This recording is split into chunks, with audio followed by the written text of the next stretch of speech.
Hey everybody, happy Friday. I just realized I haven't plugged in my fancy mic, so we're gonna do that super quick. All right, there we go. Okay, so today I am going to get super transparent and honest with you, let you guys know what happens when you lose placement in big box retailers or just in retail in general, because it happens. So let's just rip that Band-Aid off right now and get super transparent and talk about this, okay? Because it happens. Last week, I had a few buyer meetings. One went really badly, and one went really great. And I think it's important to talk about transparently the bad one, because sometimes you have a meeting and it just really doesn't go well. So let's talk about that. So this particular client, I'd had a Walmart buyer meeting last year with the same buyer, and he sat down in front of my client. Hey Stephanie, good to see you. He sat down in front of my client. Hey Ashley, good to see you. And he said, you guys aren't doing anything that you need to be doing on social media. He pulls up their Instagram, their Facebook, their YouTube, and they have like a couple hundred followers, and nothing's really happening, and they're not really doing anything to help promote the company. There's hardly any marketing stuff happening within their feeds. Nothing is really going on. And so my buyer is very young, very millennial, and he looks at my client and he says, you need to grow your following. Like immediately, I want you to start doing this. You're safe for the year. We're going to put your product on shelf. We'll see what happens. So that happens. And my client walks away with like, here are my marching orders. Here's what needs to happen. And here's what I'm going to do to fix that. Well, a year later, nothing really happened. And I did talk to him before our line review, and I said, hey, make sure that you're talking about your marketing activities and what you're doing to help increase brand awareness. For this particular client, he has the power of Mark Cuban and Lori Grenier behind him. He is a Shark Tank client. So you would think that he has plenty of resources to help grow his social media following. This particular item with this particular buyer was just sucky. Like the whole year, sales were down. Every single week I'm having to report sales to the buyer, and it's like down 30%, down 40%. We should have completely swapped out that item last year, and we didn't, and we left it, and then we lost the item. So the buyer sits across from my client, and these are some things I really want you guys to pay attention to, because it's completely applicable to your own items. The first thing he says to my client is, look, hey Sty, good to see you, glad you're on. The first thing the buyer says to my client is, I want you to look around the modular where you're placed in the Walmart store and take a look at the different brands that are on shelves. We are talking about, you know, Coleman and Kingsford and huge brands that have been around, you know, for 100 years. And they have millions of followers, and they have this repetitive cycle to how people are repurchasing. Okay, now I want you to look at your brand that's been around for 5 minutes, and you have no social media following. You have hardly anything going on. Your sales are in the toilet. You're not really doing anything to help that. So you're off my mod. And guys, when sitting next to a client and hearing the buyer say, you are no longer going to be on my mod, is heartbreaking. I kind of knew it was happening. I tried to prepare my client, but it's just a sad thing. And I could see him almost in shock. Like, what did I say? So I'm like, okay, great. So let's move into a couple different pieces here. One is how to keep your products on shelf. And then I'll move into gracefully accepting deleted items, because that's where we had to quickly move into. Number one, how to keep your products on shelf. Listen to your buyer. Listen to your buyer.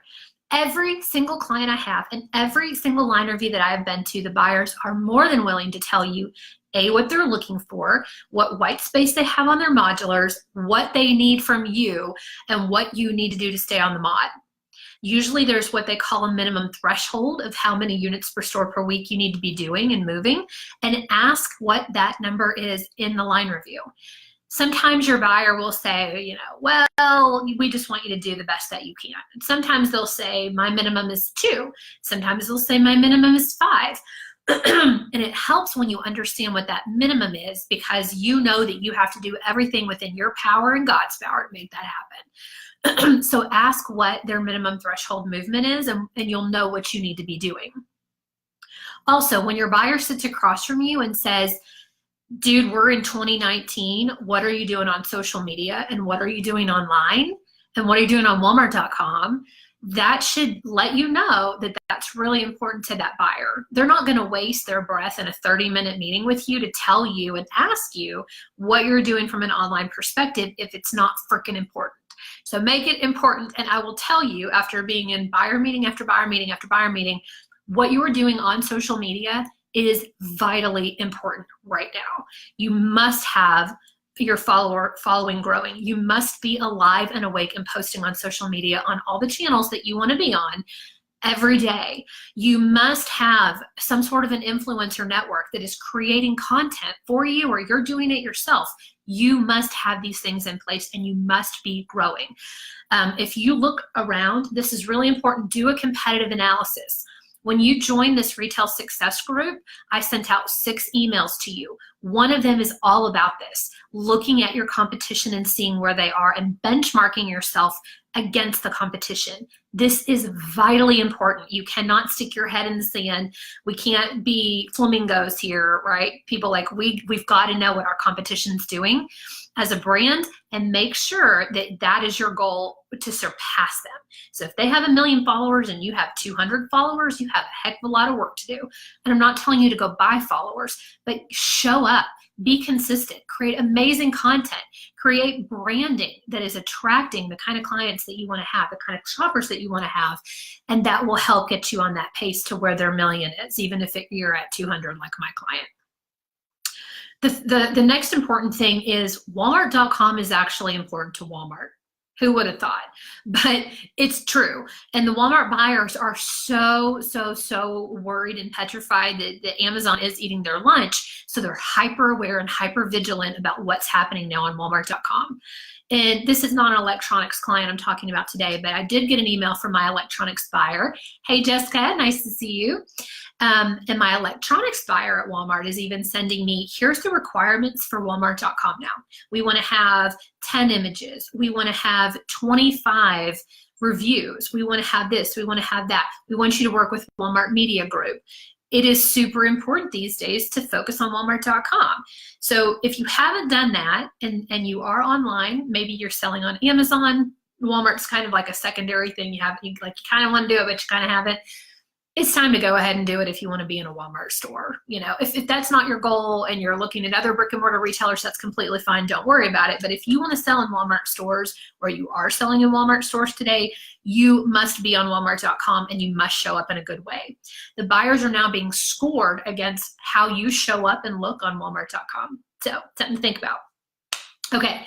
Number 2, the second best way. Jessica, you just came in. The first number 1 rule was listen to your buyer because they actually tell you what they want in their line reviews. One quick thing I want to say about that. When I go into a line review, I don't go alone. I go with my client. So my client's there to talk about their product. They're gonna know everything about the industry and everything about the competition and everything about what they want to be doing from a marketing or what they should be doing from a marketing perspective. They know. So they're there to be the expert of their brand. I'm there to be an expert at Walmart and to ask questions to help get them placement. So have someone come with you. Don't go alone to a buyer meeting, because the secondary person, which is typically the role I play, can write down all those little goodies that the person presenting isn't going to necessarily hear. So when a buyer says, where are you on Walmart.com? Write that down. Gotta be on Walmart.com. Where are you from a social media perspective? This is what I want. This is my unit per store per week threshold. This is where you need to hit. Like, be writing all that down so you can recap it at the end and make sure you're hitting each of those points. That was number 1. Number 2 is watch item movement and velocities closely, especially when you first land on that mod and it opens up that first and second and third, fourth week. The first month is really vitally important. So what that means is, again, let's pretend like our buyers told us that our item velocities per week need to be 5 units per store. We set week 1. Give yourself a little grace the first and second week. I have a client, the same client actually, we have 2 new items that went into the camping section for spring just 2 weeks ago. Some of the items still aren't on shelves. So we're giving ourselves grace. We're letting the buyers know, hey, we're checking things out every few days. We're not quite on shelf in every store yet. But after that third week, you're going to start seeing pretty consistent sales movement. It's insane how consistent after that third week. You don't see some huge blips after that. You're going to get into a pattern. About a month in, evaluate where you are compared to where your buyer wants you to be. Let's pretend like you're only hitting 2 units per store per week and the buyer wants you at 5. You got to close that gap somehow, right? So there's a couple different things that you can do, and you feel free to take some notes, but here's my thought. A is marketing. You're always going to hear me talk about marketing. When you first present to a brick and mortar store, you need to reserve some amount for marketing. Some retailers make you pay extra that goes into a marketing slush fund.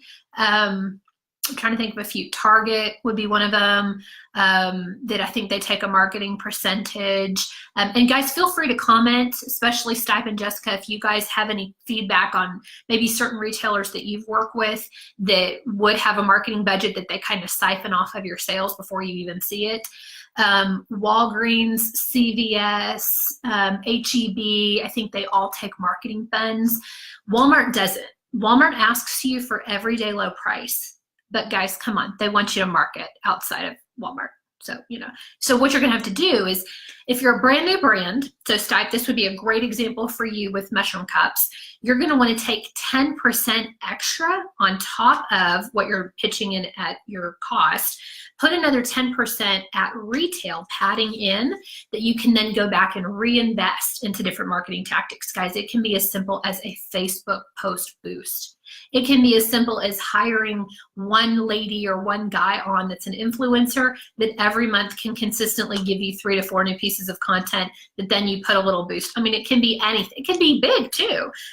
Maybe your sales are so big that you end up with like $1 million marketing fund out of that 10% that you set aside.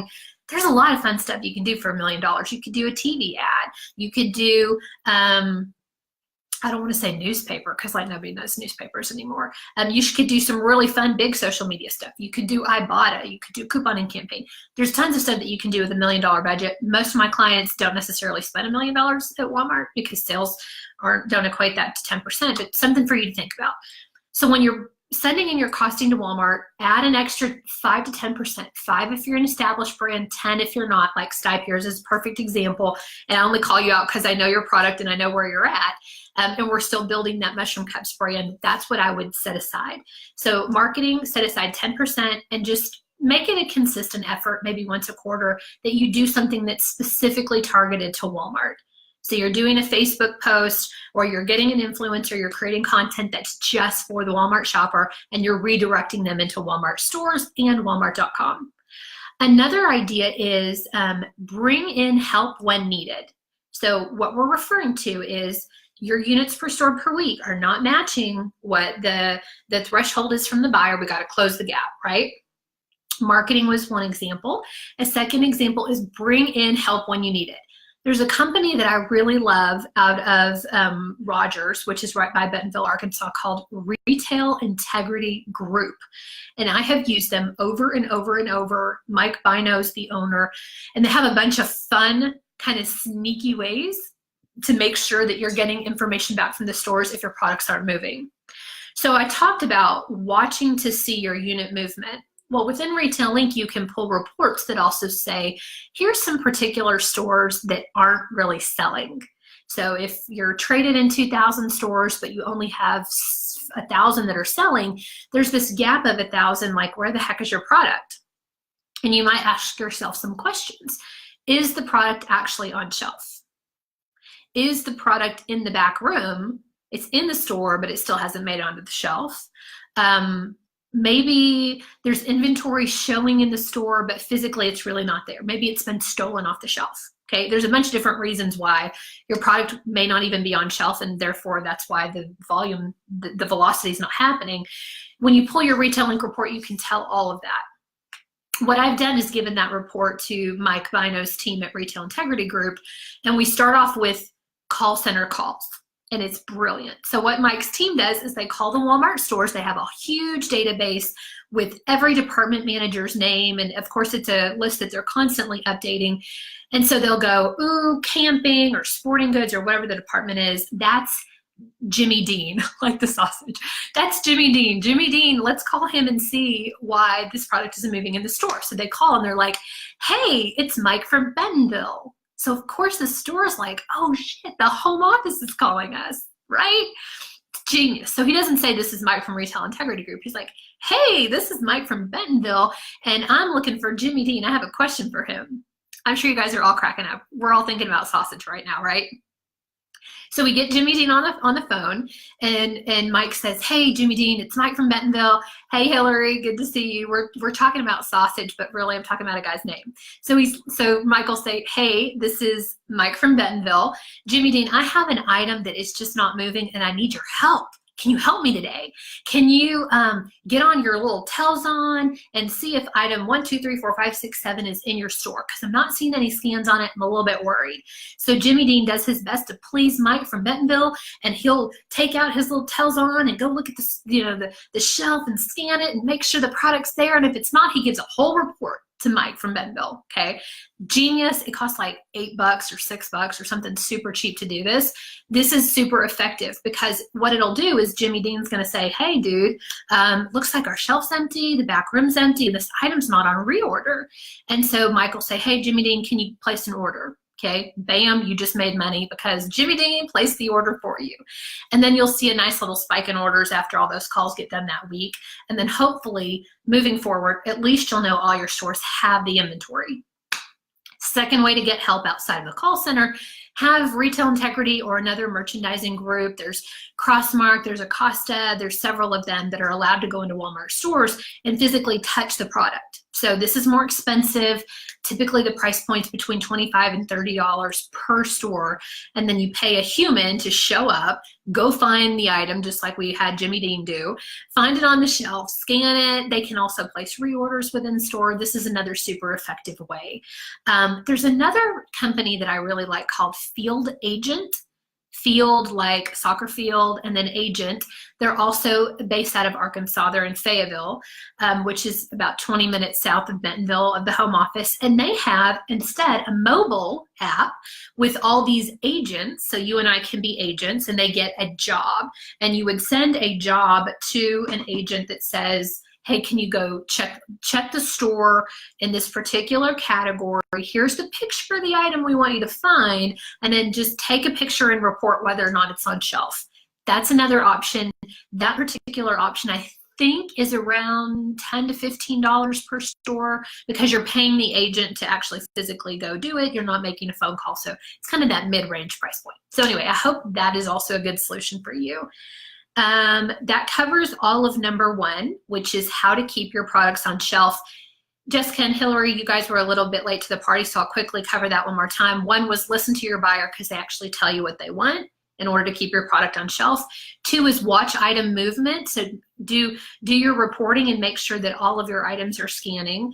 For me with Walmart, I can use Retail Link, whatever other retailers you guys are in, assuming that they provide data for in-store and how that would scan out. That's how you would do it. And then compare your unit velocity to what the buyers asked you to do. And if you aren't making progress, that's where we had moved into different ways to move the product. 1 being marketing. Set aside 5 to 10% of your overall sales dollar revenue to dump into a marketing campaign. You guys can go to a bank and open up another account for your business that's just reserved for marketing. That might be the easiest way. And then each time, each month, maybe pull that money aside so you have some money to play with. You can do something as easy as a Facebook boost, or you can do something super fancy like a television ad if you end up with $1 million in your marketing fund. And then that last part, Hillary, when you joined in, we were talking about using the company, I like Retail Integrity Group specifically for Walmart, that can help call stores and find out where your product is, okay? Okay, so now we're moving into gracefully accepting deleted items. So at the beginning of this Facebook Live, I confessed that last week, my client in a Walmart store lost placement. The next day, I think we gained another item in another category, praise God, but the first day was really rough. And honestly, watching your client get the news that their product's being yanked off the shelf at Walmart, in a department or wherever, it's just heartbreaking. So when this happens, you have to gracefully accept that it's happening to you. You don't want to show up angry. You don't want to yell and stomp your feet like a child. None of that's going to help you ever get back on shelf, which is what we're going to talk about for number 3. So my suggestion is to then get more into reactive mode, and not an angry reactive, but like a problem-solving reactive. So when we learned that the item was going to be removed, y'all, sales sucked. So like I kind of knew it was happening anyway, and I was mentally prepared for that. So don't lie to yourself going into the meeting thinking that it's going to be super awesome when the numbers are telling you a different story. So I kind of knew that, and when he told us it was happening, I said, okay, we understand.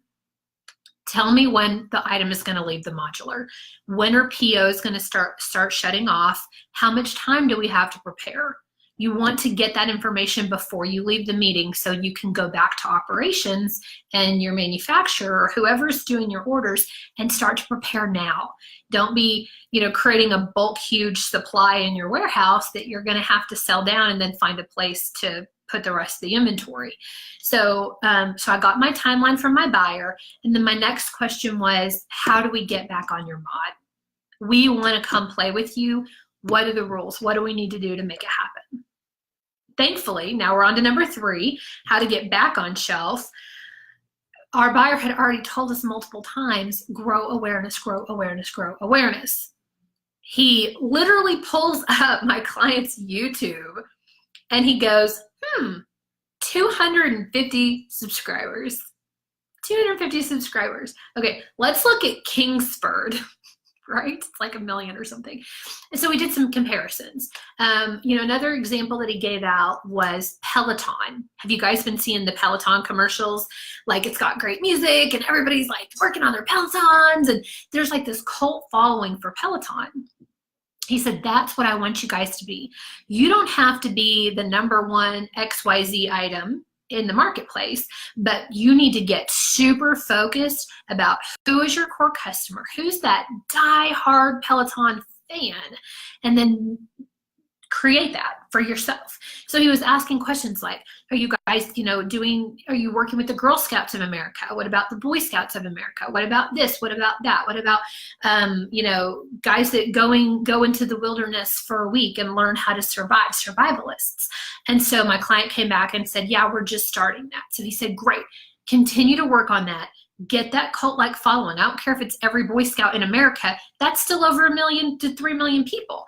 Get that core cult following, and then I want you to go play in some other categories. So right now, this particular client's currently in camping. We now have 3 items on the camping mod. We just presented a 4th, and it looks like she'll take it if we get our pricing right. So that'd be 4 items in camping. And then in the fall, I have a line review with the fire pit buyer lined up. So he's like, get into some other categories, go play in the fire pits, go play some more with camping, and then come back to me in a year when you've grown your online following and you've grown the other categories inside of Walmart that you're in, and then we'll talk again. So make sure that you're asking your buyer, what do I need to do to get back on shelf? Because it's really important for me to be there. Listen to their game plan. Hillary and Jessica, earlier I was talking about, bring in another person into your buyer meeting so that they can take notes. There's so much going on and your blood's going to be pounding in your head and you're going to be trying to focus. When your buyer says, this is what you need to do, make sure you have somebody there to help take notes so that you can go do some action on that plan. I put in my notes, work like hell to grow awareness. Work like hell. I mean, you're going to have another 12 to 24 months of just growing and growing and growing to get where that buyer will put you back on the mod. I wrote down a couple different things that I immediately thought of, one being Amazon. Quickest, fastest way to gain rankings, to gain awareness, and to make sales. If you're not on Amazon today and you're not projected to be $1 million account in a year, find someone that can help you do that. My company helps people do that. There's a bunch of them out there. Go find someone that knows that space that can help you get ranked. That ranking alone, I use all the time as a launch pad to get products either into Walmart, back into Walmart, into other categories. Amazon to me is like number 1, go do that. The second would be Shopify. Make sure that your website is orderable. Maybe you're using Shopify as a back-end platform. Grow, grow, grow, grow, grow. grow that way.